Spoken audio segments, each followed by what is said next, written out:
ಮತ್ತೊಂದು ಕಡೆ ಪ್ರಜ್ವಲ್ ರೇವಣ್ಣ ಅವರನ್ನ ಭಾರತಕ್ಕೆ ಕರೆಸೋ ಪ್ರಯತ್ನ ಯಾವ್ಯಾವ ಸರ್ಕಾರದಿಂದ ಎಷ್ಟೆಷ್ಟು ಮಟ್ಟಿಗೆ ಆಗ್ತಿದೆ ಇದಕ್ಕೆ ಇವತ್ತು ಮುಖ್ಯಮಂತ್ರಿಗಳೇ ಉತ್ತರ ಕೊಟ್ಟಿದ್ದಾರೆ. ನಾವು ಎರಡೆರಡು ಬಾರಿ ಪ್ರಧಾನಿಗಳಿಗೆ ಪತ್ರ ಬರೆದುಬಿಟ್ಟಿದ್ದೀವಿ. ಖುದ್ದು ನಾನೇ 2 ಬಾರಿ ಪ್ರಧಾನಿಯವರಿಗೆ ಪತ್ರ ಬರೆದಿದ್ದೀನಿ ಪಾಸ್ಪೋರ್ಟ್ ರದ್ದು ಮಾಡಿ ಅಂತೇಳಿ.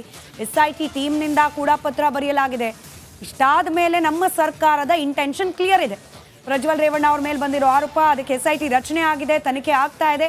ಆ ತನಿಖೆಗೆ ಪ್ರಜ್ವಲ್ ಅವರನ್ನು ಕರೆಸಿ ತನಿಖೆಗೆ ಒಳಪಡಿಸಬೇಕು ಅನ್ನೋದು ರಾಜ್ಯ ಸರ್ಕಾರದ ಉದ್ದೇಶ ಇದೆ. ಹೀಗಾಗಿ ಎರಡೆರಡು ಬಾರಿ ನಾನೇ ಪತ್ರ ಬರೆದಿದ್ದೇನೆ ಅಂತ ಹೇಳಿ ಮಾತನಾಡಿದ್ದಾರೆ. ಕೇಂದ್ರಕ್ಕೆ SIT ಅವರು ಕೂಡ ಪತ್ರ ಬರೆದಿದ್ದಾರೆ ಅಂತ ಹೇಳುವ ಮೂಲಕ ಈಗೇನಿದ್ರು ಕೇಂದ್ರ ಸರ್ಕಾರದ ಸರದಿ. ಪ್ರಜ್ವಲ್ ಬರೋ ಡಿಲೇ ಆದರೆ ಕೇಂದ್ರ ಸರ್ಕಾರ ಹೊಣೆ ಅಂತ ಹೇಳಿ ಪರೋಕ್ಷವಾಗಿ ಕೇಂದ್ರದ ಕಡೆಗೆ ಬೊಟ್ಟು ಮಾಡಿದ್ದಾರೆ ಮುಖ್ಯಮಂತ್ರಿಗಳು. ರದ್ದು ಮಾಡಿ ಅಂತ ಅವರು ಮಾಡಿದ್ದಾರೆ. ಆಮೇಲೆ ನನ್ನ ಮೊದಲನೇ ಪತ್ರಕ್ಕೆ ಉತ್ತರ ಬರದೇ ಇರೋದ್ರಿಂದ ಮತ್ತು ಕೇಂದ್ರ ಸರ್ಕಾರ ಸಹಕರಿಸದೇ ಇರೋದ್ರಿಂದ ಎರಡನೇ ಪತ್ರ ಬರೆದಿದ್ದೀನಿ. ನಾನು ಎರಡನೇ ಪತ್ರ ನಿನ್ನೆ ಬರೆದಿದ್ದೀನಿ. ಸೊ ಒಟ್ಟಾರೆ SITs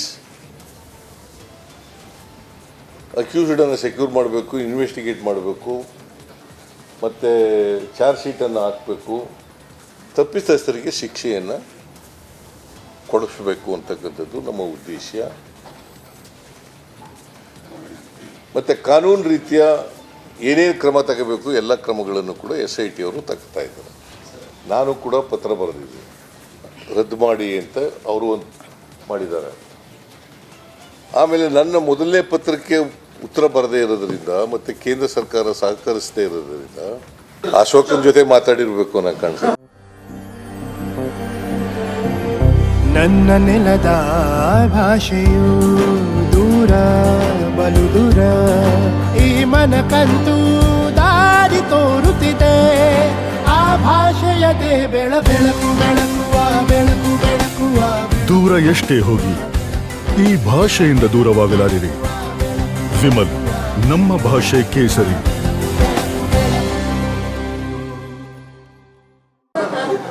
ಅಶೋಕ ಅವರು ಯಾಕಂದ್ರೆ ಕೇಂದ್ರ ಸರ್ಕಾರ ಅಲ್ಲ ಕಳಿಸೋದು, ಅಲ್ಲಿ ಅಶೋಕನ ಜೊತೆ ಮಾತಾಡಿ. ಪಾರ್ಟ್ನರ್ ಬೇರೆ ಅಲ್ಲಪ್ಪ, ಅವರು ಪಾರ್ಟ್ನರ್ ಅಲ್ಲ, ಅಶೋಕನ ಜೊತೆ ಮಾತಾಡಿರ್ಬೇಕು ಅನ್ನೋ ಕಾಣಿಸುತ್ತೆ. ಅಶೋಕ ಅವರು ಯಾಕಂದ್ರೆ ಕೇಂದ್ರ ಸರ್ಕಾರ ಅಲ್ಲ ಕಳಿಸೋದು, ಅಲ್ಲಿ ಅಶೋಕನ ಜೊತೆ ಮಾತಾಡಿ. ಪಾರ್ಟ್ನರ್ ಬೇರೆ ಅಲ್ಲಪ್ಪ, ಅವರು ಪಾರ್ಟ್ನರ್ ಅಲ್ಲ, ಅಶೋಕನ ಜೊತೆ ಮಾತಾಡಿರ್ಬೇಕು ಅನ್ನೋ ಕಾಣಿಸುತ್ತೆ. ಅಶೋಕ ಅವರು ಯಾಕಂದ್ರೆ ಕೇಂದ್ರ ಸರ್ಕಾರ ಅಲ್ಲ ಕಳಿಸೋದು, ಅಲ್ಲಿ ಅಶೋಕನ ಜೊತೆ ಮಾತಾಡಿ. ಪಾರ್ಟ್ನರ್ ಬೇರೆ ಅಲ್ಲಪ್ಪ, ಅವರು ಪಾರ್ಟ್ನರ್ ಅಲ್ಲ, ಅಶೋಕನ ಜೊತೆ ಮಾತಾಡಿರ್ಬೇಕು ಅನ್ನೋ ಕಾಣಿಸುತ್ತೆ. ಅಶೋಕ ಅವ್ರು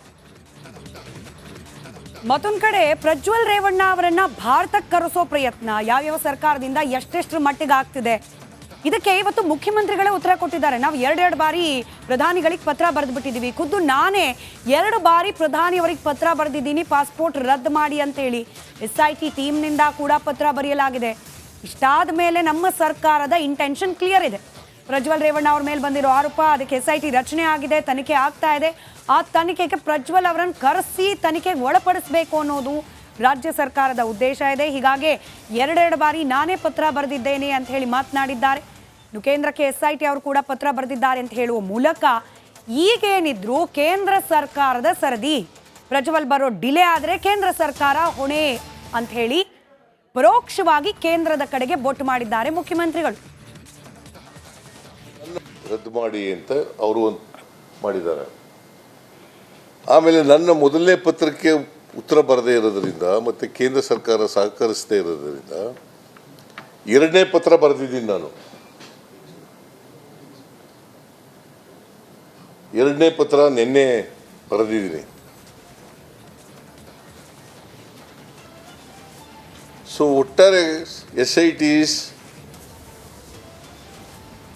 ಅಕ್ಯೂಸ್ಡನ್ನು ಸೆಕ್ಯೂರ್ ಮಾಡಬೇಕು, ಇನ್ವೆಸ್ಟಿಗೇಟ್ ಮಾಡಬೇಕು, ಮತ್ತು ಚಾರ್ಜ್ ಶೀಟನ್ನು ಹಾಕಬೇಕು, ತಪ್ಪಿತಸ್ಥರಿಗೆ ಶಿಕ್ಷೆಯನ್ನು ಕೊಡಿಸಬೇಕು ಅಂತಕ್ಕಂಥದ್ದು ನಮ್ಮ ಉದ್ದೇಶ. ಮತ್ತು ಕಾನೂನು ರೀತಿಯ ಏನೇನು ಕ್ರಮ ತಗೋಬೇಕು ಎಲ್ಲ ಕ್ರಮಗಳನ್ನು ಕೂಡ SIT ಅವರು ತಗ್ತಾ ಇದ್ದಾರೆ. ನಾನು ಕೂಡ ಪತ್ರ ಬರೆದಿದ್ದೆ, ರದ್ದು ಮಾಡಿ ಅಂತ ಅವರು ಒಂದು ಮಾಡಿದ್ದಾರೆ. ಆಮೇಲೆ ನನ್ನ ಮೊದಲನೇ ಪತ್ರಕ್ಕೆ ಉತ್ತರ ಬರದೇ ಇರೋದ್ರಿಂದ ಮತ್ತು ಕೇಂದ್ರ ಸರ್ಕಾರ ಸಹಕರಿಸದೇ ಇರೋದ್ರಿಂದ ಅಶೋಕನ ಜೊತೆ ಮಾತಾಡಿರಬೇಕು ಅನ್ನೋ ಕಾಣಿಸುತ್ತೆ. ಅಶೋಕ ಅವರು ಯಾಕಂದರೆ ಕೇಂದ್ರ ಸರ್ಕಾರ ಅಲ್ಲ ಕಳಿಸೋದು, ಅಲ್ಲಿ ಅಶೋಕನ ಜೊತೆ ಮಾತಾಡಿ. ಪಾರ್ಟ್ನರ್ ಬೇರೆ ಅಲ್ಲಪ್ಪ. ಅವರು ಪಾರ್ಟ್ನರ್ ಅಲ್ಲ, ಅಶೋಕನ ಜೊತೆ ಮಾತಾಡಿರಬೇಕು ಅನ್ನೋ ಕಾಣಿಸುತ್ತೆ. ಅಶೋಕ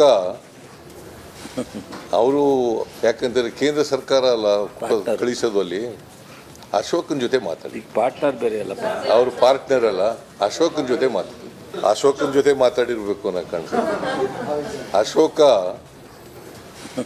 ಅವರು ಯಾಕಂದರೆ ಕೇಂದ್ರ ಸರ್ಕಾರ ಅಲ್ಲ ಕಳಿಸೋದು, ಅಲ್ಲಿ ಅಶೋಕನ ಜೊತೆ ಮಾತಾಡಿ. ಪಾರ್ಟ್ನರ್ ಬೇರೆ ಅಲ್ಲಪ್ಪ. ಅವರು ಪಾರ್ಟ್ನರ್ ಅಲ್ಲ, ಅಶೋಕನ ಜೊತೆ ಮಾತಾಡಿರಬೇಕು ಅನ್ನೋ ಕಾಣಿಸುತ್ತೆ. ಅಶೋಕ ಅವ್ರು